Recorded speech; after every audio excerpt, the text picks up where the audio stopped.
Cette vidéo comporte tous les commentaires d'études sur les versets disponibles dans la Bible d'études Esprit et Vie, dans l'Épître de Paul aux Romains chapitre 4. Verset 3. Abraham crut à Dieu.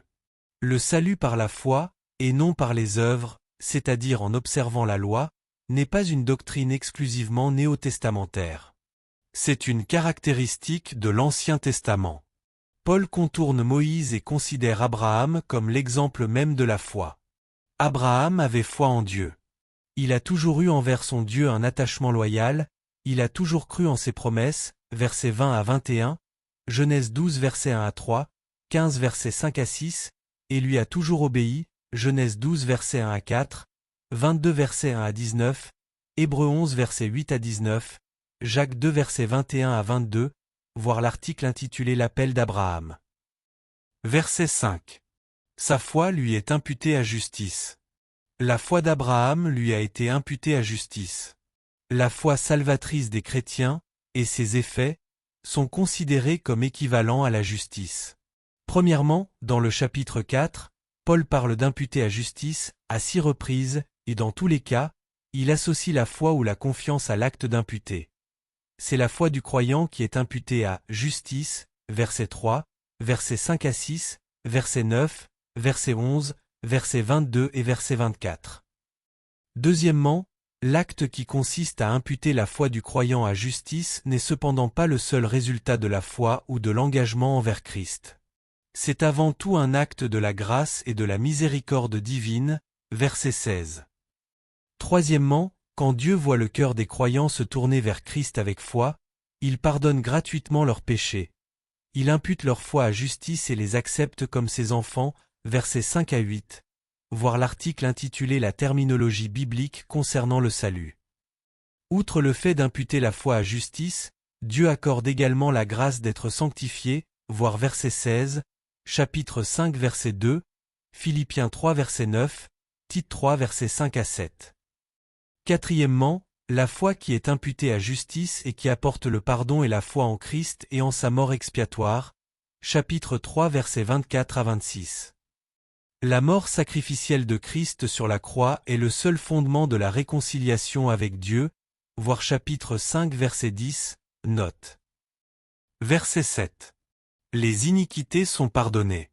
Cette citation du psaume 32 verset 1 à 2 montre que David, voir psaume 32 verset 2, note, et Paul réalisaient tous deux que la foi d'une personne qui lui était imputée à justice comprenait le pardon du péché et la réconciliation avec Dieu. Il s'agit d'un don qui est fondé sur la miséricorde de Dieu, et rendu possible par la mort de Christ sur la croix, voir verset 5, note, voir 2 Corinthiens 5 verset 19 et verset 21. Verset 12. La foi de notre père Abraham. La foi d'Abraham était une foi véritable. Elle a enduré, cru, fait confiance, obéi, s'est développée et a glorifié Dieu, versets 16 à 21. C'est le genre de foi qui fait de nous des enfants de Dieu. Verset 16. Par la foi. Les croyants sont sauvés par grâce, par le seul moyen de la foi. Mais il convient d'observer 2 vérités bibliques en rapport avec la nature de la foi qui sauve. Premièrement, si l'on est sauvé par la foi seule, la foi qui sauve ne doit pas rester seule. Jacques déclare que « la foi sans les œuvres est inutile » Jacques 2 versets 14 à 26. Paul dit qu'il s'agit de « la foi qui est agissante par la charité » Galates 5 verset 6. La foi qui sauve est une foi indispensable qui ne peut être dissociée des expressions d'amour, d'obéissance envers le Sauveur et de service envers les autres. La foi qui se contente de faire confiance à Dieu pour le pardon des péchés qui n'inclut pas la repentance sincère et un engagement actif au service de Christ comme Seigneur n'a rien à voir avec la foi qui sauve dont nous parle le Nouveau Testament, voir l'article intitulé La foi et la grâce. Deuxièmement, nous ne devons pas mettre l'accent sur la foi, en ignorant le tableau plus vaste du salut, cela n'est pas biblique. Le salut par la foi comprend non seulement le fait d'être sauvé de la condamnation mais également celui d'être sauvé afin de vivre en communion avec Dieu, dans la sainteté et les bonnes œuvres, Éphésiens 2 verset 10. Verset 16. Pour que ça soit par grâce. Si le salut, la justification et la justice que Dieu offre venaient par le moyen de l'obéissance parfaite à la loi, personne ne serait sauvé, parce que personne n'a jamais obéi parfaitement à la loi. Mais puisque cela vient par la grâce, par le moyen de la foi, tous peuvent alors être sauvés s'ils se tournent vers Dieu.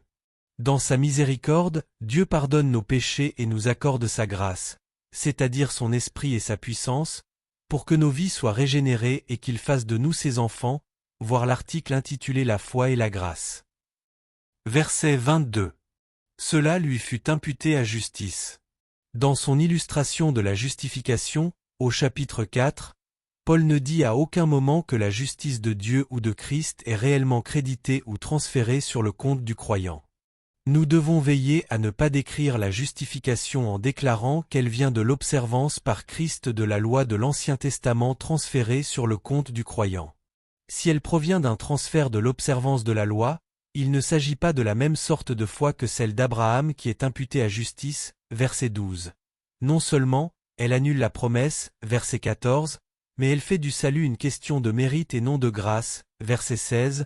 Paul déclare de manière explicite que la justification et la justice ne viennent pas par la loi, verset 13, mais par la miséricorde, la grâce, l'amour et le pardon de Dieu, versets 6 à 9, et que la foi d'Abraham, c'est-à-dire le fait qu'il ait cru, son attachement à Dieu, sa ferme confiance et inaltérable assurance en Dieu et en ses promesses, lui est imputée à justice, par la miséricorde et la grâce de Dieu, versets 16 à 22.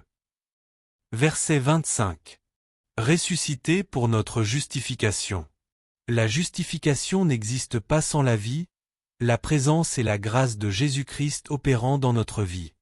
La justification n'est pas un simple acte juridique appartenant au passé, mais une réalité durable qui s'inscrit dans le contexte de la communion avec Jésus-Christ notre Seigneur.